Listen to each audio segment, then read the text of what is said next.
¿Qué tal? Bienvenidos una vez más a nuestro Café Pendiente y vamos a hablar de cine, de pasión por el cine y bueno, también de alguna impronta que ha quedado ya para siempre en nuestro invitado. Su relación con Valladolid ya estará para siempre para la historia relacionada con su dirección de Seminci. Javier Angulo, ¿qué tal? Muy buenas noches. ¿Qué Pues tal? encantado de estar aquí de vuelta. Bueno, digo que aquí en Valladolid ya para siempre va a estar ligado a nuestro festival, a Seminci, puesto que fue su director durante 15 años. Pero bueno, Javier ha hecho muchas cosas antes y después. Es decir, Javier pues no le sacaron de una caja y se puso a dirigir. Tiene toda una trayectoria que yo no sé si he hablado muchas veces de esa trayectoria. Hoy nos gustaría Bueno, se puede conocerla. resumir. Yo hice la carrera de periodismo en Pamplona. Allí me quedé de corresponsal de Televisión Española, me compré una cámara, era el último de 16, el primer vídeo, y me dediqué a recorrer todos los pueblos de Navarra haciendo reportajes. Me llamaron en Bilbao del Centro Regional de Televisión Española, me ofrecieron trabajar allí. Allí conocí... Ayer el redactor, vamos a partir, es que me va a destripar el café, me va a destripar café. Claro, Javier es sobre todo periodista. Yo soy periodista. Y me iré de este mundo como periodista, eso no se deja nunca, porque es una profesión vocacional. Ajá. Hice la carrera en Pamplona, sí. Efectivamente, y empezó su carrera profesional en Bilbao, donde me hace mucha gracia porque en su descripción pone redactor y grabador, pone, o como que hacías un poco las dos cosas. ¿Cómo puede ser eso? Filmaba 16 milímetros en vídeo, hacía mis reportajes, pero luego escribía los textos, hacía entrevistas, hacía poco de todo. Trabajaba para informe semanal en reportajes, hacía estudio-estadio, repetición de los goles. Trabajaba en el programa de toros de Maribel Romero, hacía filmaciones mudas. Había que ganarse la vida, yo no estaba en plantilla, me buscaba la vida hasta que, estando en el Centro Regional de Bilbao, Jesús Severio, que estaba en aquel momento trabajando en el Centro Regional, me dijo: oye, van a abrir El País, el periódico El País, y necesitan aquí una redacción, yo voy a ser el director o el delegado, ¿quieres trabajar? Por favor.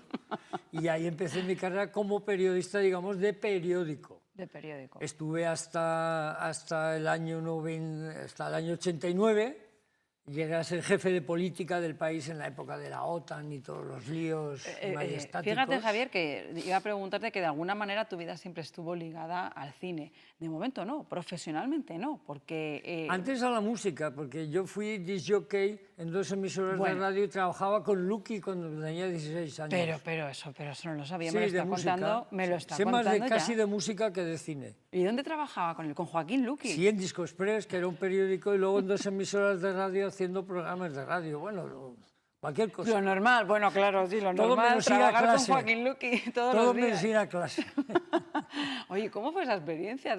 ¿Pero qué hacían? ¿La radiofórmula de aquella época? Sí, bueno, tenías que ponerte ahí, había un tipo que pinchaba y demás, pero todo valía en aquella época. Yo me comía el mundo, había que hacer de todo, todo me divertía, porque es que el periodismo es una profesión con muchos oficios.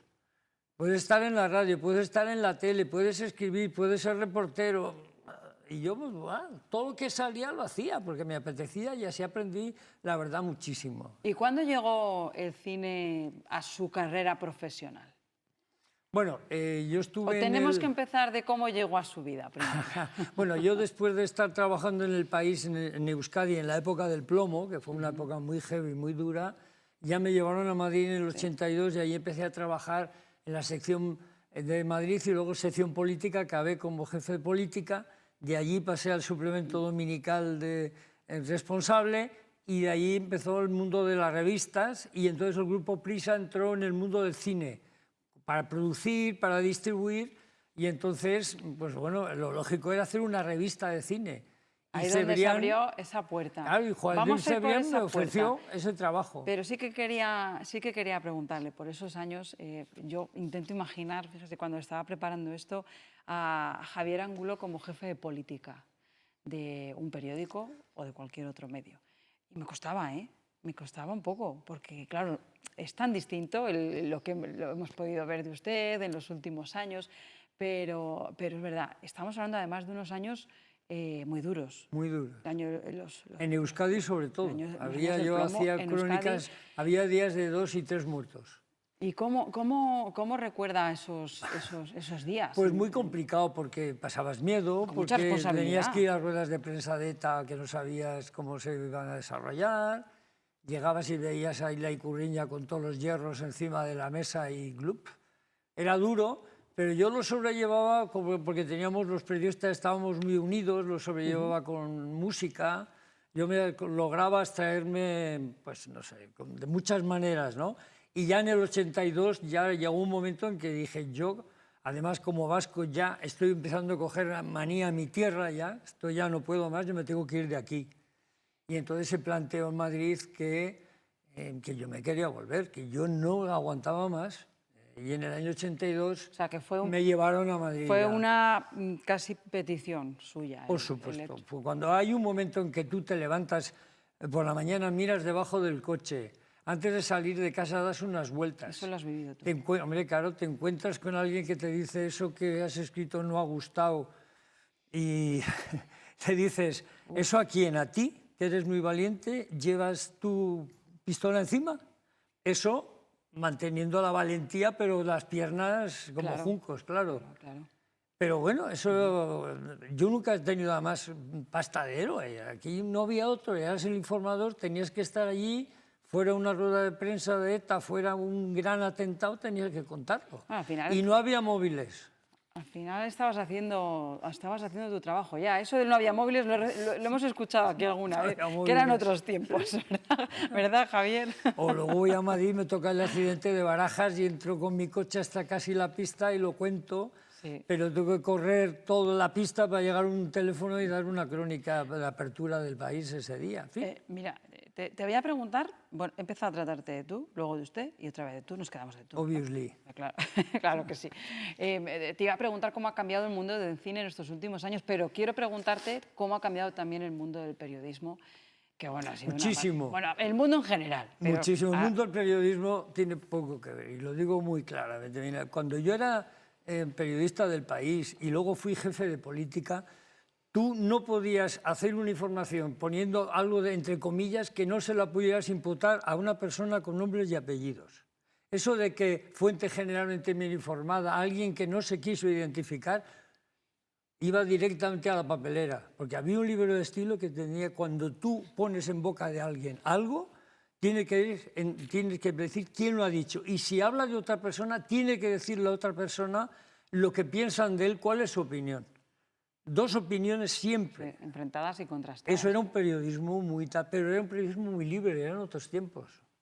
Yo jamás a pesar de todo lo que me he vivió. autocensurado. Y yo ahora entiendo que la gente, además de estar mal pagada, tiene mucha presión, los jóvenes periodistas. Yo les admiro, son héroes anónimos. Bueno, ¿cuándo comenzó su relación? Vamos a ir transcurriendo por esa vida, pero vamos a dar un salto atrás. ¿Cuándo comenzó su relación con el cine? Su primer contacto con el cine. La primera película que a mí me impacta se llama Raíces Profundas, de George, no me acuerdo del apellido, con Alan Ladd de protagonista y donde salía un niño, una película del oeste. ¿Algo así? ¿Algo como esta?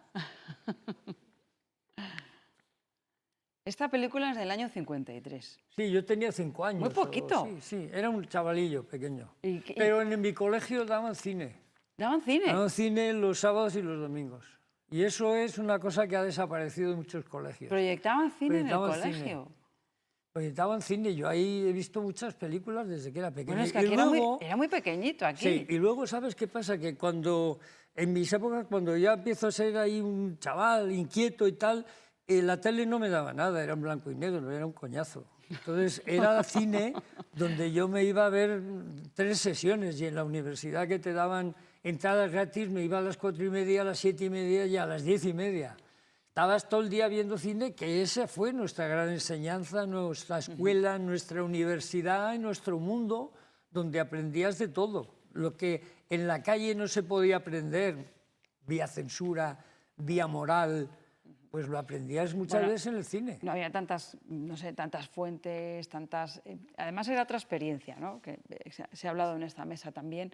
Era otra experiencia la del cine, porque ibas a ver, ibas a ver cosas que no veías en otros Sí, no, sitios. porque yo siempre digo que por el lado del cine los americanos nos vendieron el way of life americano, porque el cine para los americanos no es lo que ha sido en Europa. El cine ha sido una gran máquina de promoción de su vida, de su manera de vivir y su manera de entender la vida.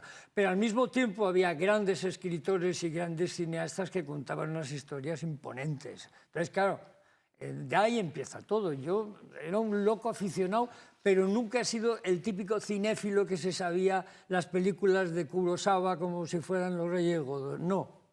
Yo, desde hace mucho tiempo, empecé a tener criterio y a ver una película y saber si esa película a mí me tocaba, me conmovía y si esa película iba a funcionar. Y así es como yo me he movido para seleccionar. Más que grandes, digamos, planteamientos muchas veces técnicos o teóricos, eran esa película a mí me ha llegado, me ha conmovido, me ha revuelto, salgo del cine, que no sé si es de día o de noche, en Cannes o en Berlín, ¿dónde coño estoy? O donde sea. Esa película va a funcionar. Y realmente funcionaban así. Y acertaba, y acertaba. Bueno, luego además si tiene unos diálogos que no te los puedes creer y que es una castaña desde el punto de vista de imagen, pues es complicado. Pero yo me he pasado muchas películas... Fue un poco autodidacta, ¿no?, en esto del cine. Entonces. Sí, porque tampoco he estudiado cine. O sea, pero como cuando tú ves tanto cine, al final, coño, tienes que ser un poco cenutrio para no tener unos mínimos conocimientos y sobre todo tener intuición, tener gusto, como puedes tenerlo por la pintura o por lo que lees, por las novelas, por la literatura. Hay un momento que tienes criterio. Criterio hecho de tanto ver cine.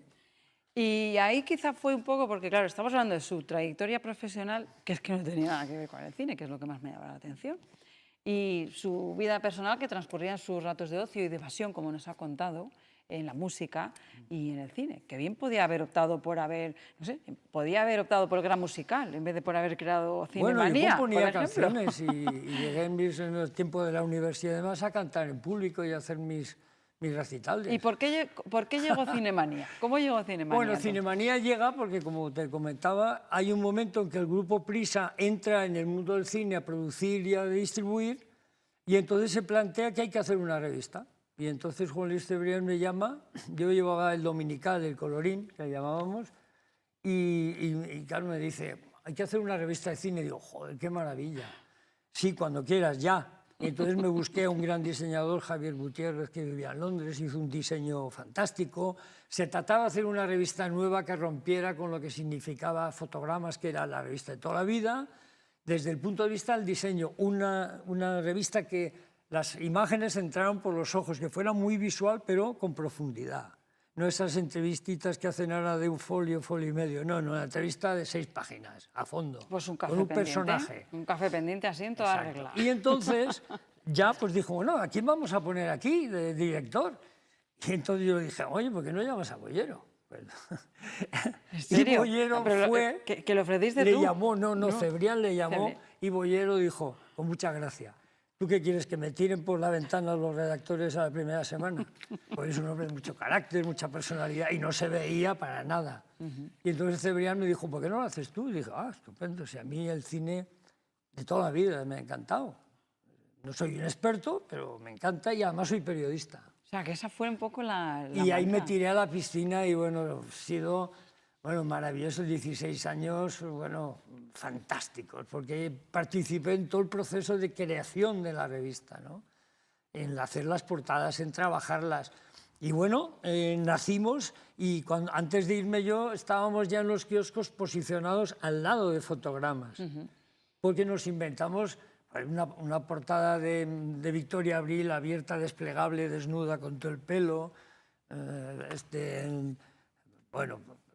portadas triples, portadas con plástico, portadas, nos inventamos todo tipo de cosas. Fue una época apasionante. Y bueno, una revista en la que puedo contar con Maruja Torres, con Juan Marsé, puedo contar con todos los grandes periodistas, Bollero, Fernández Santos, Otto Rodríguez Marchante, Maruja Torres, todos los buenos querían trabajar allí.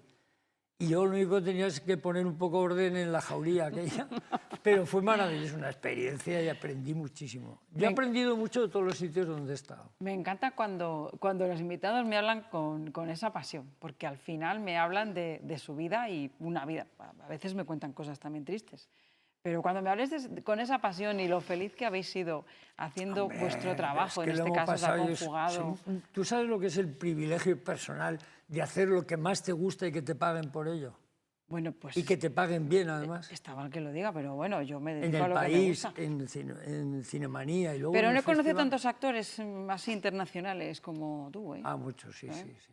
Y Pero más que bueno, he conocido después. el problema de los grandes artistas es poder llegar hasta ellos. Cuando estás cerca, sí, bueno, algún sieso como Harrison Ford o tal, pero luego es una gente muy normal. Lo que pasa que está rodeada de gente que cobra por estar alrededor, el publicista, el manager, el de seguridad, el otro, el de la moto, el administrador, y todos esos cobran. Eso es el Star System. Ese sí, sí. Un actor le rodean un montón de gente que vive de él. Por eso los sueldos tienen que ser astronómicos, para pagar a todos. Claro que sí. Mira, estamos viendo aquí más películas que... Hombre. A ver, Qué estamos tipazo viendo? este, buah. ¿Qué? Ya te digo. Abu de Souffle, ¿no? Abu de Souffle, de Godard. Esta es una película... ¿Por qué le llamó la atención esta película? Porque es la libertad, la frescura que tiene. Hay que tener en cuenta, vamos a ver, acabada la Segunda Guerra Mundial, estamos hablando de los años, final de los años 40 y 50, empieza un tiempo de reconstrucción. Europa está hecha una mierda toda. Está destruida. Francia está hecha una mierda. Italia, ni te cuento, el surrealismo lo que cuenta es la crónica, casi en blanco y negro, de cómo se reconstruye esa ciudad y cómo se reconstruye humana y socialmente ese país. Eso es el neorrealismo. En Francia, un poco posterior, los franceses que habían hecho un cine muy artístico, muy teatral, de repente se echan a la calle. La cámara sale a la calle, al hombro, y se cuentan las historias porque en la calle es el escenario, ya no se rueda o se huye de los sets y de los estudios. Y entonces la gente se echa a la calle con ganas de contar historias, de comerse el mundo. Pues este es un ejemplo Sí. bueno, pues muy actual. Sí, más que los 400 golpes, que ¿Sí? también está bien. Mira, pues esa no la he visto y esta tampoco. Pero hay la primera de todas que cuando comentamos, para mí hay una película que de alguna manera es la bomba, que es Metrópoli, de Fritz Lang. Metrópoli de Fritz Lang es una película que hoy se podía hablar, que casi es una película que ya lo adelanta todo. Es una película premonitoria. Mira, la tenemos aquí y yo la he podido ver. Me ha costado entenderla porque no paraba de pensar, claro, estamos hablando de principios del siglo XX. No recuerdo el año exacto, pero es principios del siglo XX, que claro, esto en aquellos años era más que Star Wars. Va a hacer 90 años. Sí, sí, más, va a hacer más. 90 ya los ha hecho. Y es una película que te muestra unos paisajes. Los coches andan de arriba a abajo. Los coches, que es la ciudad, el futuro, es futurismo puro, es cine futurista, pero es cine social. Es cine con los primeros planteamientos del urbanismo en las ciudades. Sí, sí, sí. Es que está llena de... No había pensado en esa Esta película hay que verla con calma. Esta película, mira, entonces la ciudad que pensaban que era del futuro. Es muda, sí, es que es muda. Claro, es que, sí, que encima no tiene el apoyo de un guión. Sí, bueno, es una película espectacular. O sea, el que no la haya visto, que porque ahí está todo que lo que vean. luego ha pasado. No estará en las plataformas. No pasa nada, seguro que está en YouTube y la pueden ver. Esta, sí, a mí me parece que es una película donde todo empieza, en muchas cosas en el mundo del cine. Y el año que viene, el año 26 va a hacer 90 años. No, yo pensaba que iba a hacer 100. No, pero son 90. Es que he visto, de hecho he estado viendo que son trailers de los 90 años, que quizá por eso de los 90 años... Esta película estaba perdida, o sea, había trozos. Y nada más se logró, yo creo que fue ya el año, hace como 15 años, se logró una parte que faltaba, se encontró en Argentina, en la Filmoteca, y la estrenamos en Seminci, que fue un pelotazo. La estrenamos aquí completa, y luego íntegra. la pusimos en el auditorio con toda orquesta sinfónica.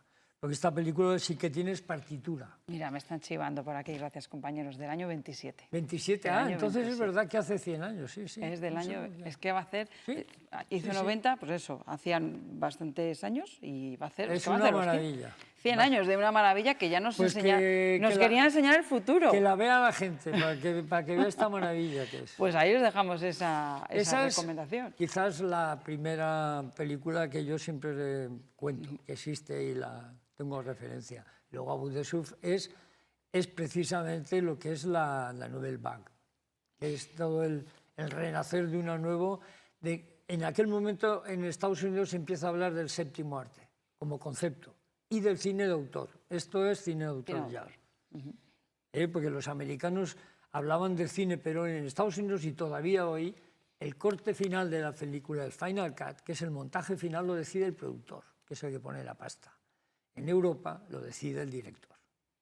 Y así ha sido hasta ahora. Desde entonces ya hasta ahora. Y ahora bueno. Estamos ahí. Estamos ahí. Oye, mira, estamos hablando, fíjate, de cómo era el cine en el siglo XX. Bueno, lo que está ocurriendo ahora a principios del siglo es una era vertiginosa de una mezcla de tecnología, de nuevos lenguajes audiovisuales, sociales, redes sociales, plataformas. Estaba pensando en esos años 90 cuando puso en marcha Cinemanía y cuando es verdad que había... Año 95. Había mucho amor, año 95, es verdad, bueno, pues el cine seguía siendo, era pues también un fenómeno de ocio, de masas. ¿Cómo ha cambiado el criterio, la perspectiva del cine? No sé si habrá algún cambio. ¿Quieres que te diga cuál es para mí en todos estos 15 años y posterior el fenómeno más grande, imponente y que además que haga la presencia imparable de la mujer en el cine, a las directoras? Eso ha sido para mí la revolución más grande. Porque ellas han introducido unos criterios un poco distintos de los hombres, una sensibilidad, una manera de mirar la vida. Los hombres somos muy soñadores, íbamos de aquí para allá. Las mujeres en general van a ras de suelo. ¿Sí? Y tiene una mirada distinta, diría yo. O sea, no es que exista un cine de mujeres, es un cine hecho por mujeres que tienen una mirada distinta y no se meten en grandes historias. Si analizamos el cine español, una serie de historias de mujeres son historias relativamente simples. No intentan crear algo terrible, no. Contan historias muy sencillas, de una manera muy sencilla que te llega de manera directa. Pasa aquí, pero pasa en todo el mundo. O sea, que es un fenómeno Para mí, global. si me dicen, ¿cuál es el fenómeno en todos estos años? La presencia imparable de las mujeres en el cine, haciendo cine. ¿Y seguiremos viendo cine? Sí, claro. Sí, ¿no? A ver, yo creo que esto se va a acabar siendo... El señor que en su casa tiene el home cinema montado, que se baja todas las películas y tal, se tardará menos en que estén ya disponibles. En Estados Unidos ya hay veces que se estrenan directamente en salas y ya puedes disponer de ellas. Pero siempre habrá gente que quiera ver el cine en sala grande, con 24 puntos de sonido Dolby, estéreo. el Atmos, que es la monda, con alta definición. Eso es un espectáculo imbatible. Mira, el ejemplo que te lo voy a poner es los niños, que es una de las cosas que no había cuando yo llegué. Los niños aquí no estaban programados que vieran cine. Entonces nos inventamos Miniminci y Seminci Joven para programar niños de 7 a 17 años, ¿no? En dos categorías. Bueno, pues las proyecciones que eran en el auditorio Miguel Delibes, yo hice varias veces la prueba. Me metí allí y cuando empezaba la proyección, el griterío era enorme. Los niños se ponían histéricos y yo decía, ¿qué pasa aquí? Y me decían, primero, la mayoría de ellos, más de 50 o 60, nunca entraron en una sala de cine. Lo cual me parece terrible. Ha descubierto lo que es el espectáculo de sonido y de imagen y flipan porque no han visto nada igual. Y bueno, pues esos chavales que empezaron a venir hace más de 15 años, ahora son consumidores de Seminci y ven cine en sala. Porque han descubierto que ahí es donde se ve bien el cine. Y seguirán ahora, haciéndolo. Que la gente lo quiera ver en casa, es una manera que consuma cine. Es otra manera. Yo tengo que decir que no es lo mismo. Lo No, vemos, no, hombre, no tiene obvio, nada que ver. obviamente Es que muy no. cómodo, estás en casa, una tarde de lluvia, te pones una película, pues muy bien, la ves ahí. Pero al final esa cosa de ir al cine, de disfrutar de la pantalla, sacar Por la supuesto, entrada, y el sonido y la imagen, por Dios. no tiene Bueno, nada ahora que ya hay ver. cines premium donde te ponen ahí la tapita, el gin tonic, que ya te Y hacen el la asiento fiesta recostado. completa, ¿no? Pero bueno, a mí me gusta ver en salas, Eso es siempre que maravilloso. puedo. Sí, sí. Bueno, es inevitable, ya ha salido a colación y todavía no le he preguntado por su paso por nuestro Festival de Cine en el año 2007. Bueno, no sé cuándo recibió la llamada. El caso es que en 2008 se hace cargo de empieza a dirigir nuestro Festival de Cine, esta Semana Internacional de Cine de Valladolid. Y no sé, yo siempre os pregunto un poco por la intrahistoria. No sé cómo fue eso. ¿Cómo Uy, fue ese fue muy día? divertido, mira, ¿Recuerda el día de la llamada? El yo día estaba colaborando en el Festival de Málaga, estaba en Cinemanía, pero ya colaboraba en el Festival de Málaga. Y entonces, en aquella época, el Festival de Málaga se va al director. Entonces yo estaba en casa con la pierna rota encima de una mesa, estaba acabando de montar mi primer documental, estaba con un lío tremendo, entonces me llaman y me dicen, le llamamos del Festival de Valladolid que si a usted le interesaría pues que habláramos de la posibilidad de dirigir.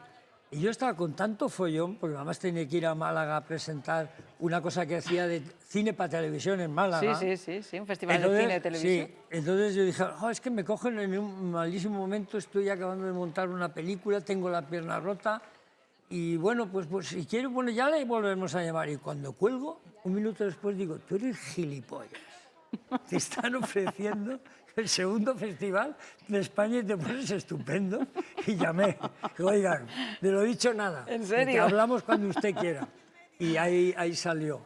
Entonces, el Seminci es para mí la tercera gran experiencia en mi vida, que ha habido muchas, ¿no? La primera es la posibilidad de trabajar en el país, o sea, la aventura del país. La segunda es la aventura de Cinemanía, una revista nueva. Y la tercera es ser director de un festival en Valladolid, donde yo he trabajado muy a gusto, muy bien. Y creo que he repasado estos días, por si acaso me hacías alguna pregunta. Yo estoy muy, muy feliz del testamento, de lo que dejo. ¿Está orgulloso? Yo creo mucho. Yo creo que desde que llegué, aquí pasaban dos cosas. Este era un festival que estaba un poco ensimismado en la gloria pasada, pero necesitaba imbricarse en la ciudad y superar la temporalidad. Esto eran 8 días al año y se acabó. Aquí no había más. Y entonces dije, esto hay que moverlo. Entonces primero afronté la imagen, cambiamos el logo, pusimos una web nueva, hicimos un cartel distinto y sobre todo la recepción de invitados no era en los bajos de un hotel, sino que era en el bajo de donde estaba la sala de exposiciones, una sala de recepción en condiciones, una sala de visionado, en fin, todo lo que podía ser imagen. Esa parte externa la cerramos antes de irme, un año antes, haciendo espacio Seminci, donde hoy se hacen cantidad de actividades, porque era necesario un museo, En el Teatro sala, Calderón. punto de encuentro, Efectivamente. y ese es otro de mis grandes ilusiones. Esa es la parte de imagen, lo que es exterior.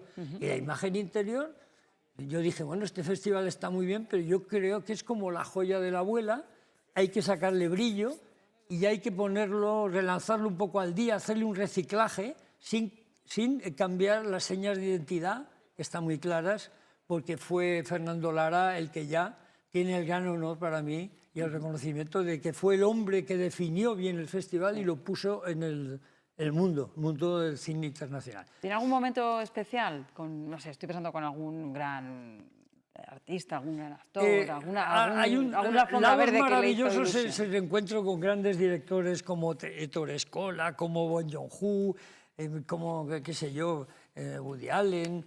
En fin, hay una serie de directores que los conoces, pero para mí la gran experiencia humana y técnica fue la COVID. O sea, cuando llega la COVID, a mí me dicen le iba a preguntar, es que del tuvo que ayuntamiento afrontar con su mejor deseo y otra gente, no tienes que hacer el festival. Yo digo, sí, hay que hacerlo.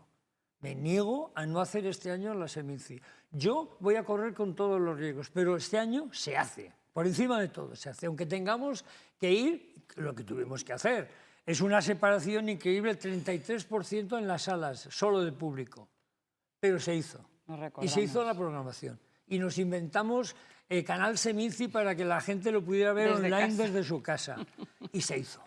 Y eso fue un puntazo, porque realmente un festival como estos tenía que ser algo muy grave para no hacer una edición. Si tú pierdes carrera, pierdes ritmo, pierdes muchas cosas. Y aquel era una apuesta que había que hacer sí o sí y la ganamos. Fíjese que yo estaba pensando que, no sé, es que nos recordara algún gran director que vino a recoger una espiga de oro, algún gran algo, y no, resulta que recuerda los años de la COVID, que fueron muy duros, claro, y fue un gran reto Hombre, ver para a Ettore muchos Scola, un empresarios. director que a mí me ha fascinado sobre una giornata particular, que es, para mí el cine italiano este de Ettore Scola, aquella película de Mastroianni y Sofía Loren, que es una película, Fascinante. otra que recomiendo maravillosamente. Entonces, conocerle personalmente. A Bong Joon-ho me lo traje porque coincidimos en el Festival de Mar del Plata en Sevilla comiendo Mira, medias lunas. Te traigo Escola también. Y a Sofía Loren, qué guapa, por Dios. Y Marcello. Y Marcello, qué maravilla. Marcello Mastroianni, cuando ya estaba con cáncer muy jodido, en Venecia, dio una rueda de prensa con Marisa Paredes y era ver a Marcello, jodido, muy tal, con unas gafas, pero cuando sonreía decías, hostia, Marcello. Es él. Entonces estábamos ahí. Jo, me dices unos nombres que es Y que... luego Alberto Sordi, con el que pasé, me lo encontré en Canarias, le habían mandado al festival, le habían invitado, estaba solo. Dije, hostia, Alberto Sordi. Y nos fuimos a comer y me contó... En fin, Oye, ¿te gusta el cambio de logo que le han vuelto a hacer a Seminci?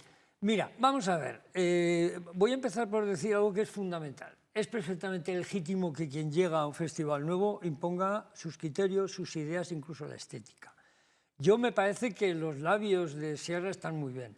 Yo cuando vine cambié el logo, le quité las pestañas laterales y lo modernizamos, pero yo mantuve el beso.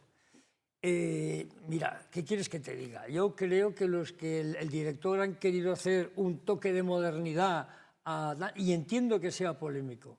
Yo, sinceramente, hay un momento que dije, oye, yo personalmente hubiera hecho desaparecer los labios. Fuera. Si yo me quiero montar una historia, me invento un logo nuevo y se acabó. Cero. Ahora, es perfectamente legítimo que él con lo que tiene quiera jugar, como ha hecho con los contenidos. Yo no miro con lupa las cosas que hace ahora diciendo este ha quitado y ha puesto, porque además lo está haciendo muy bien. Bueno, bien. Claro, te quiero decir, que puede ser discutible, pero está creando secciones nuevas. Mira, yo cuando me voy, hay tres razones para irme. Una, que ya con los tiempos te ves que te empiezas a repetir, que te faltan referencias, tal. Una retirada a tiempo, dicen que es una victoria. Y saberse ir cuando hay que saberse ir. Y a mí me faltaba, yo veía que no lo controlaba todo como controlaba 15 años antes. Y dije, mira, este es el momento de salir. Aparte, como siempre he tenido cosas que hacer que me apetecían, pues bueno, me fui. Y me parece muy legítimo que quien venga quiera hacer las cosas a su aire, con mayores aciertos o menos aciertos. Entonces, mira, yo vengo y estoy encantado. Lo que pasa es que yo cuando yo me voy de un sitio, me voy. Aquí viene cuando le invitan y viene encantado, como hoy, por ejemplo. Y en positivo, esperando que me encante la gala, que me divierta, que la película me guste. Les abrazo, les saludo a como los digo directores. yo, cuando ya no se va a trabajar, que se va de invitado a disfrutar. Es que es muy difícil hacer un festival, es un puzzle diabólico. Sí, sí, sí. La gente no sabe el lío patatero que es este o hacer un festival. Ten en cuenta además que yo sí, eso sí quiero reivindicar en 15 años. Cuando yo llegué había 450 invitados. Cuando yo me fui había 1.500. Cuando yo llegué teníamos 45.000 espectadores, me fui con 100.000. Es decir, hemos crecido mucho. El Festival de Seminci se ha hecho muy grande y con muchos contenidos. Aquí cuando yo vine no existía Punto de Encuentro, era un cajón desastre. No había cortos ni en Punto de Encuentro ni en Tiempo de Historia, no había Doc España, no había cine en los colegios. Yo hice cine y cambio climático, claro. Cine y vino y gastronomía, sí, sí, sí. Espiga arcoíris, espiga verde. Cada año había que inventarse además algo nuevo y eso iba haciendo crecer el festival, pero también ganando en retornos y en visibilidad del festival. Pues mira, Javier, vamos a despedirnos, que como estamos hablando de cine, con un regalo, porque usted también ha hecho cine, un poquito. Bueno, pero como documentación. Bueno, tiene un documental documentalismo que se llama La Pérdida, que yo se lo quiero recordar porque es suyo. ¿Sabes? Hombre, Porque con este Friesland festival- está muy bien y Marcello muy bien, pero esto es suyo. Ganamos el primer premio en La Habana con este festival, con esta película. Sí, sí. Ha sido un poco su espinita, es decir, bueno, venga, que también toca. No, O si fue los una necesidad festivales- casi periodística. Exacto. Los documentales fueron, si alguien no ha contado esta historia apasionante, me gustaría contarla a mí, y esta fue la historia de la pérdida de toda la gente que perdió Argentina, los mejores con la dictadura. Y la segunda que he hecho, que es La maleta de Helios, es la historia del exilio español en México a través del hijo de un republicano anarquista que se fue allí y que, bueno, cuenta la peripecia que fue la misma que vivieron pues 25.000 familias ahí. La historia de los que se van. Siempre tiene que haber alguien que piense que hay una historia que merece la pena ser Exacto, ser contada. contada. Lo Así hacen es. los directores, lo hacen los escritores y en este caso ha sido Pero Javier. yo los documentales los he ido haciendo sin un duro, o sea, con amigos que me dejaban las cámaras, en fin. Pero esa es la mejor manera, Sí, hombre. casi. Yo, la más romántica. Yo no me he aburrido nunca, y menos con este oficio que tengo. Seguro, ¿no? seguro que En no el se que aburre. sigo, Porque por sigue, supuesto, porque yo no me sigue jubilo. asesorando a Sí, estoy festivales. asesorando un festival de cine iberoamericano en Irlanda, que lo dirige una española, Teresa Lavina, una bilbaína que ganó un premio como documentalista en Valladolid. Y tengo un proyecto muy gordo para hacer un buen festival de cine en España. Bueno, que no Esa para. es idea mía que estoy. Ese- tal. El ese es otro su de manera. asesor. Pero estoy muy entretenido.